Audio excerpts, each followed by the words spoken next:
question is about this game about Turkey. You face each other in the last Eurobasket in the venue of Nice.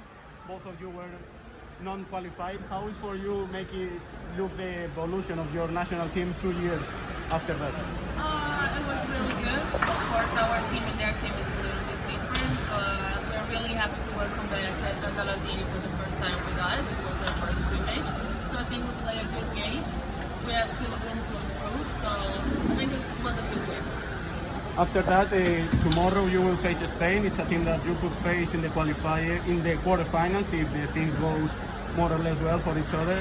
How is that for you? How is for you try to make a matchup against the team who have the tournament and could make also a matchup in the quarterfinal with them? I think it's going to be a good game overall. It's going to be good to watch for our fans.